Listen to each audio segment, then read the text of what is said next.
आज का हमारा कहानी है दोस्तों, लालची सेठ। एक गांव में एक सेठ अपने परिवार के साथ रहता था। परिवार में उसकी पत्नी, एक बेटी और एक बेटा था। शानदार बांग्ला, नौकर चाकर, गाड़ियाँ और सब शानो शौकत का सामान था उसके पास। गरीब लोगों को बहुत ज़्यादा ब्याज पर कर्ज देना उसका धंधा था। अक्सर लोग तंगी के दिनों में या किसी त्योहार या ब्याह शादी के मौके पर उस सेठ से कर्जा ले लेते थे। जब फसल अच्छी होती तो थोड़ा थोड़ा करके कर्ज उतारने लगते, लेकिन जिस वर्ष सूखा पड़ता उस वर्ष कर्ज तो छोड़ो, गांव वाले ब्याज तक नहीं दे पाते थे। इसी का फ़ायदा उठाकर वो सेठ उनकी ज़मीनों पर कब्जा कर लेता, कब्जा कर उन्हें बेच देता और खूब पैसे कमाता। इस धंधे में उसका बेटा भी उसकी मदद करता। दोनों बाप बेटे हर समय किसी न किसी गरीब की ज़मीन हड़पने की योजना बनाते रहते। एक दिन शहर से एक व्यापारी आया और साहूकार से गांव में ज़मीन खरीदने की इच्छा बताई। सेठ की खुशी का ठिकाना ना रहा। घर बैठे बिठाए ज़मीन का ग्राहक मिल गया। सेठ ने उस व्यापारी को बहुत सी ज़मीनें दिखाई जो उसने कर्ज के बदले गांव वालों से हथिया ली थी, लेकिन उस व्यापारी को कोई भी ज़मीन पसंद ना आई। गांव में घूमते हुए व्यापारी को एक ज़मीन का टुकड़ा पसंद आया। उसने सेठ से उस ज़मीन के बारे में पूछा तो सेठ सोच में डूब गया। असल में वह ज़मीन तो एक बिन माँ बाप की लड़की की थी जो वहाँ पर रहती थी। उस लड़की के माँ बाप ने सेठ से 20,000 रुपये कर्ज लिया था, मगर उसे चुकाने से पहले ही उनकी मृत्यु हो गई। बेसहारा लड़की की हालात देख गांव की पंचायत ने सेठ से उस ज़मीन पर कब्जा न करने को कहा। भला पंचायत की बात कैसे टाल सकता था सेठ, मगर दिल में हमेशा ही उस ज़मीन पर कब्जा करने की बात सोचता रहता था। आज व्यापारी की इच्छा सुन उसका लालच बाहर आ गया था और उसने ज़मीन पर कब्जे का मन बना लिया।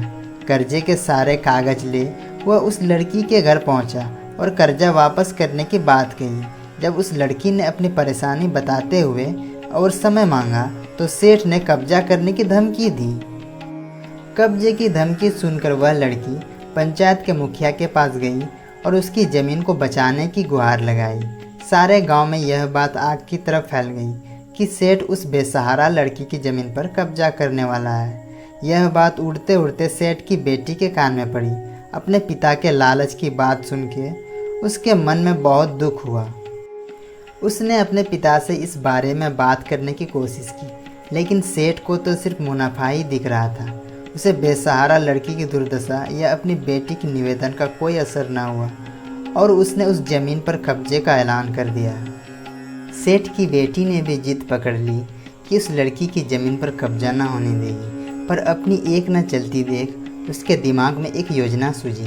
अगले दिन सुबह सुबह वह बेसहारा लड़की और उसके साथ 2 लोग सेठ के घर पहुंचे और कर्ज की 10,000 की किस्त दे दी। साथ में यह भी कहा कि 3-4 महीनों में कर्ज के बाकी रुपये भी उन्हें मिल जाएंगे। रुपया देने के बाद रसीद लेकर सब चले गए।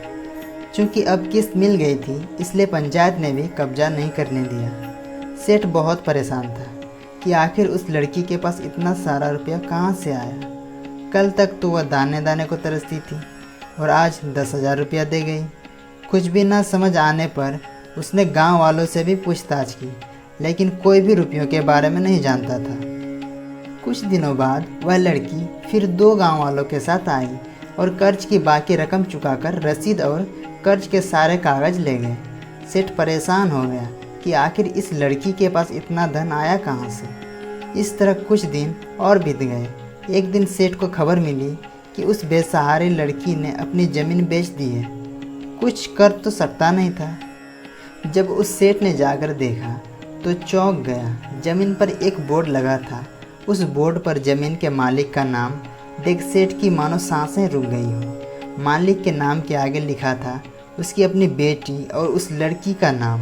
वह दौड़ा हुआ घर गया और बेटी से पूछा कि यह क्या तमाशा है। तब उसकी बेटी ने उसे बताया कि उस गरीब लड़की की मदद के लिए उसने अपने सारे गहने बेच डाले ताकि उसकी ज़मीन आपके कब्जे से बच सके, लेकिन ज़मीन आपसे छुड़ाते ही उस बेसहारा लड़की ने उदारता दिखाते हुए आधी ज़मीन मेरे नाम कर दी। बेटी ने उसे समझाया कि आप तो उस लड़की का आखिरी सहारा भी छीन रहे थे, मगर उस लड़की का बड़प्पन तो देखो।